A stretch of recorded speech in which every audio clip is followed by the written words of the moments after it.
Action.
VIP was the very first job I booked when I moved to Los Angeles, and it was a really great experience because you sort of like have to break into the business, and that was a really good one, playing opposite Pamela Anderson, and with a very fun kind of but very different kind of series, because it was Pamela Anderson's show, and her personality, of course, permeate like the whole thing.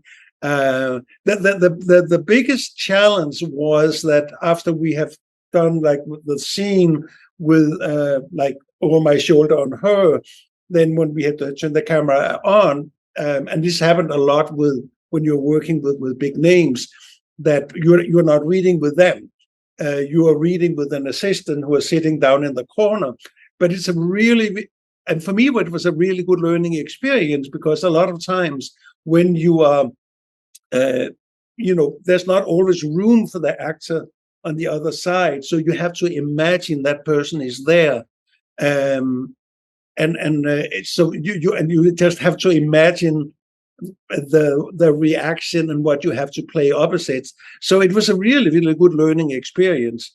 It was also interesting because it was first time I worked such a big production, and one of the big things in Los Angeles, in US in general, but especially in Los Angeles and New York, that day there was 5 actors, and there was 180 crew members, because there's so many union rules. So you're having an enormous amount of people working, and that put a lot of pressure on everyone, because each minute so expensive, and you just have to deliver. There's not a lot of room to make mistakes.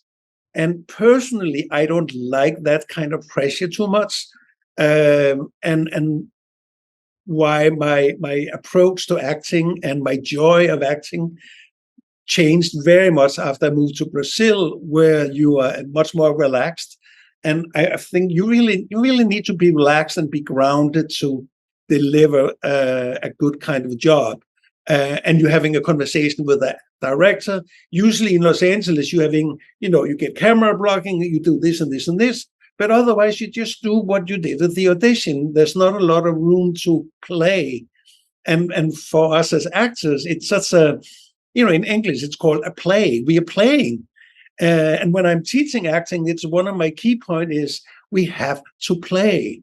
And wow. I think much more quality are coming out when we are relaxed, and it's okay to make mistakes. If we don't allow ourselves to make mistakes, how can we grow and create something fun and exciting? So yeah, you do the mistake and then you build on that. And I think something much more interesting come out of it. And that really happened after I moved to Brazil. It was such a joy filming there, because you are allowed to play. Wow, I understand as well. Oh, thank you. I hope I don't speak too fast for you. So. Oh, it's awesome, man. It's awesome. Okay, I want to congratulate you. You are a brave and eloquent man. and your acting in the film. Bingo, the kind of tries is incredible, man. How was your experience? Also, how did you describe the evolution, the role of clown in films? Bingo was really the turning point in my career.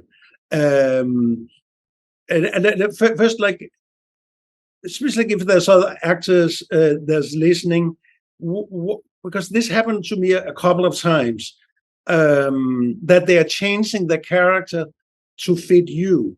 I was in Denmark when I got the audition, and then I did a self-tape and sent to Brazil. And they say, "Oh, the director really like you, but you know the character is American because it's sort of built on a true story." But my character, I don't remember him in the real life now, but you know, he came to Brazil to develop this TV show about the clown and became a huge hit. So they really wanted an American. If I could do American accent, I'm not that good with the language. It's just saying, well, you know, I should do what I can. So say, okay, do another self-tape and send. And they really, really liked it. So saying, well, we don't really know, but we want to see you when you come back to Brazil.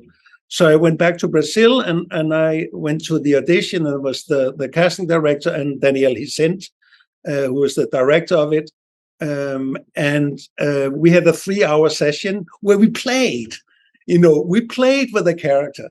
And I had a friend of mine with me who was an accent coach because I wanted to, so we could work on something.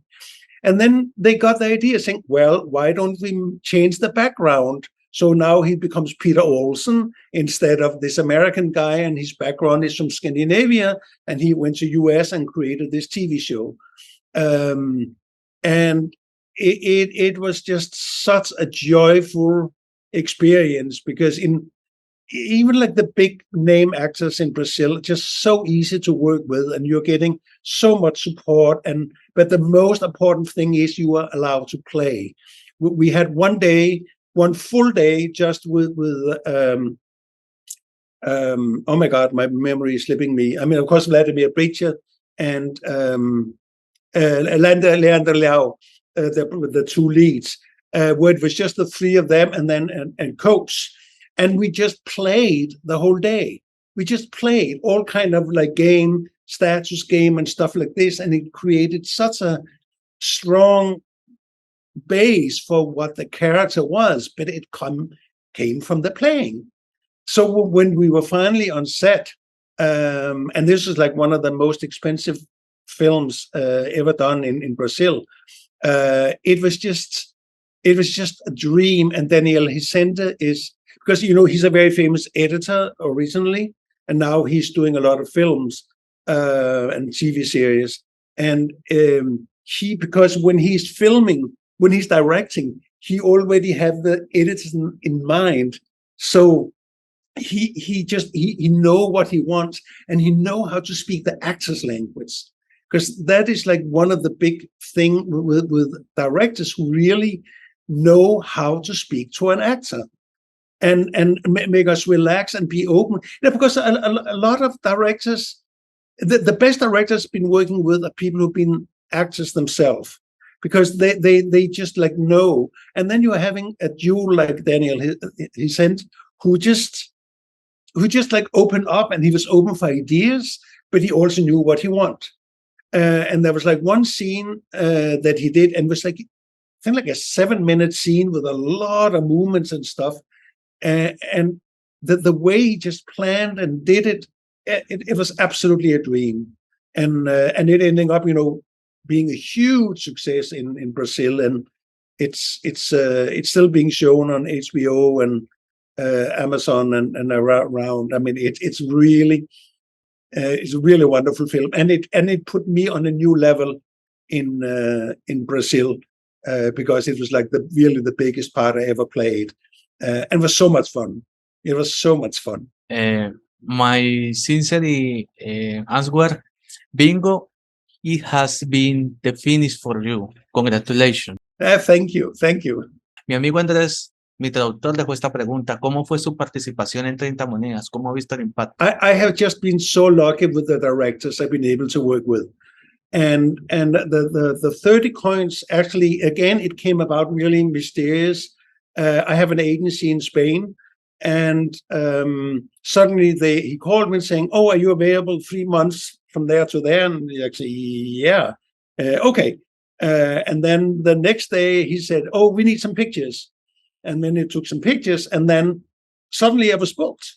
So Alex de Iglesia, he had seen my show reel and liked what it was. So I was just totally booked from the show reel. So when I was on the set for the first time, it was the first time I met the director and the first time I met the crew, and was a little bit nervous also because this is the second season of 30 Coins. So everyone are already a family. Everyone already know each other. And I was just read it like with open arms and talking about Spanish because I got the script and it was like 8 episodes, this thick on double pages, and I don't speak Spanish.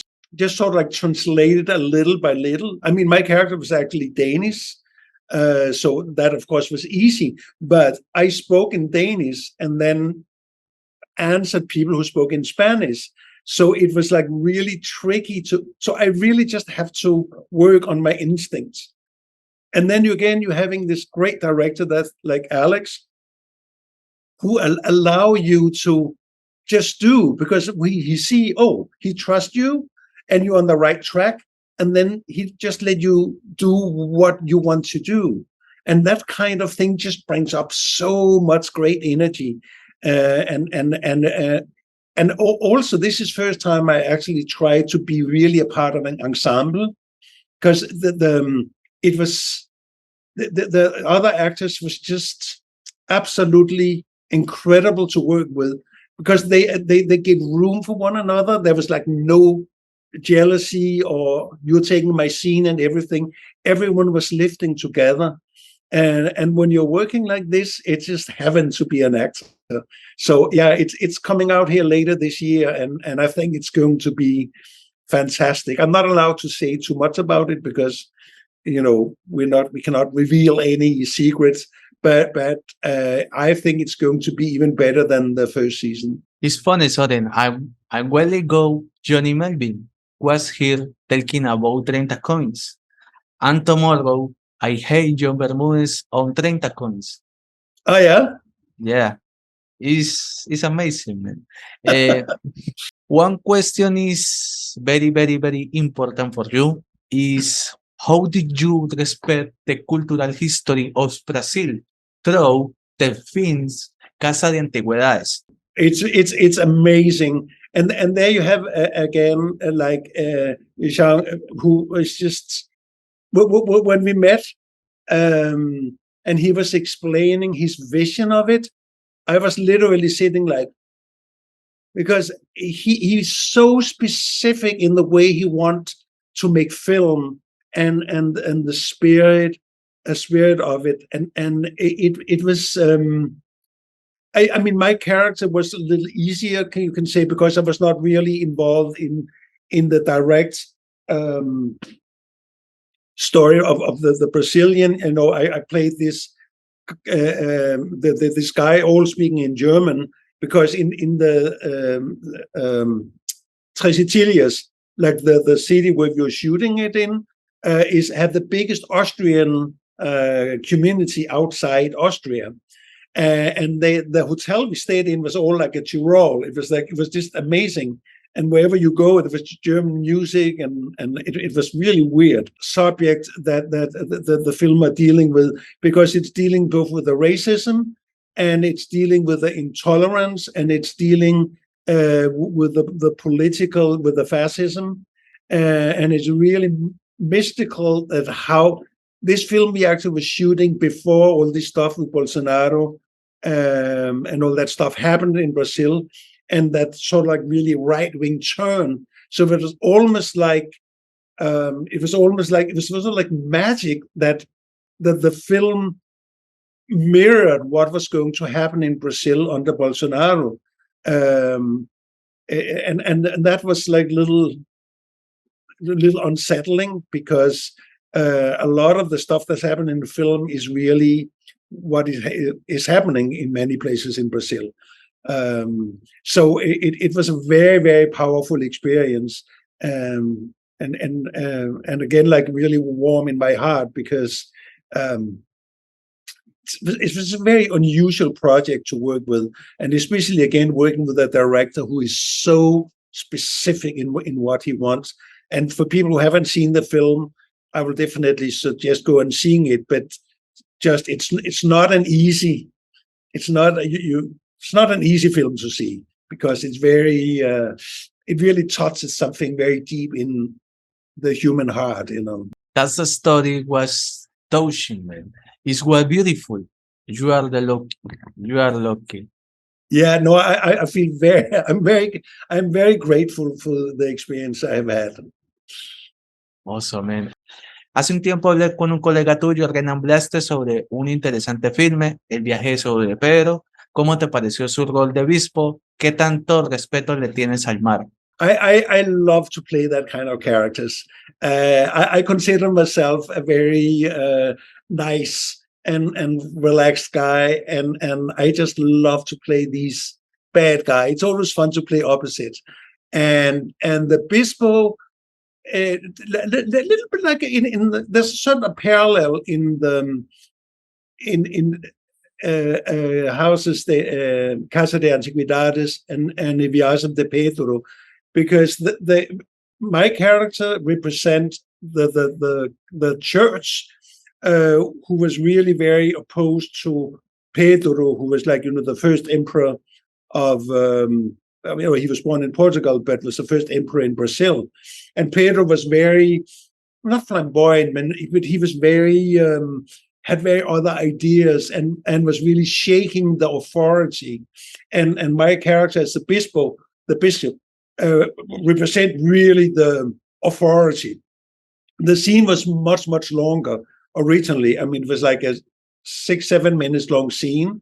And then Lais Bodensky called me and said, "Oh, I have to cut the whole scene because it didn't fit."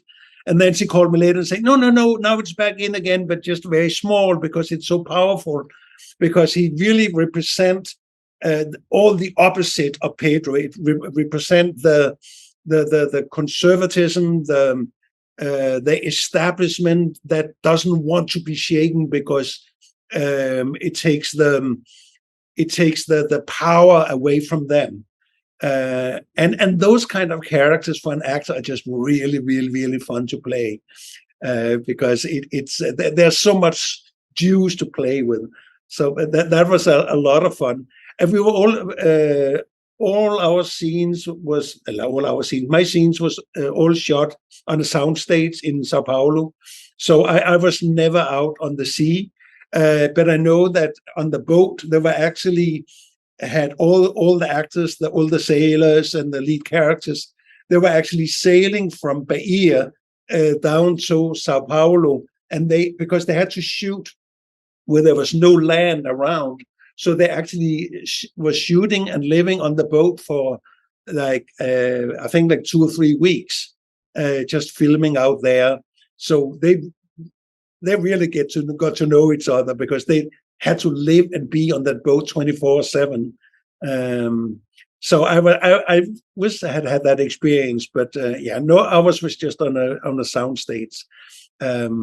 But Kawa Hyman, who played the lead, he's absolutely wonderful. I did another series with him for Global also, so we already knew each other, and we had a really great relationship. And again, when you're playing opposite these big name actors, you know, they're just so generous. They're so generous. They're not afraid for you to take a spot. I mean, they give you so much, and by that, of course, you're giving something back again. So everyone are moving together in the right direction. So I'm really thrilled how much attention that film has been getting, because I know for Leis Bodensky it was a really important project. Hay una película que me cambió la vida que se llama Distopia. Te lo quería agradecer. Mi pregunta es, ¿qué podemos aprender o esperar del futuro de nuestra sociedad? ¿Qué tan distópico eres? It was a really experimental film. We were a very young, strong filmmaker in Brazil, and a friend of mine wrote the script, and a lot of it was like based on Hamlet. So they had some quotes from Hamlet. So they had a lot of actors, a lot of famous Brazilian actors, and then a lot of just us regular actors just coming in and having these one line, just speaking directly to the camera. And it's I don't know if you have seen it. It's really it's all black and white, and it's very surreal, and you're having these faces coming in, just having these one-liners inspired by Shakespeare and the corridor of death and stuff like this. So it was like a totally just a project you did for the love of it. They just ask people, can you come in and help and just have a few lines? And of course, we want to help each other. So it was just like one step of the way. I think every time you're working, you're learning something, and of course, you don't want to waste your time. But when you're working with great filmmakers and people who have good ideas, I think it's wonderful to go in and help as much as you can, because you're always coming out with something afterwards that you didn't expect. So it's very nice. My final question is, Manny loved you about his role in The President, the Prime Video series. My question is, what do you think about the future of football throughout this series? Well, I mean, actually, Daniel, he directed my episodes and that too. The series is not really so much about football. Football is more about FIFA and how FIFA was started and the corruption of FIFA. And they did a really very smart thing. They waited for the premiere, because the series was ready quite for some time ago, but they waited until just before the opening of the World Cup in Qatar. And there's so many parallels. I mean, when you see, for example, a lot of the scenes that's taken on in the 70s, where the World Cup was in Argentina, and the Argentina had a totalitarian, dictatorship, and they had so much censorship, what they could do and stuff like this, and how they manipulated with it. And the parallel with that, and with all the controversy there's been of Qatar, is just so like really outstanding. For people who have seen, the series took place in Japan, in many places in Africa, in Switzerland, in Germany, in Brazil, in USA, and everything was shot in Uruguay. I mean, they did an absolutely incredible job creating this. And when we see the scenes that's taking place in Africa, you cannot believe that you are actually just half an hour outside Montevideo and stuff. The set designers and the art direction did an absolutely incredible job. But it's very interesting, the whole thing with Armando Bo, who's the creator of it, because the first season they're sort of connected and not connected, but that was about the big football scandal that was in Chile, also based on reality. And then when they did the second season, they brought Haviland in, who was like, this Portuguese born, but no, he was actually born in Brussels, but Brazilian otherwise. And he really manipulated everything and turned FIFA into be a major money machine.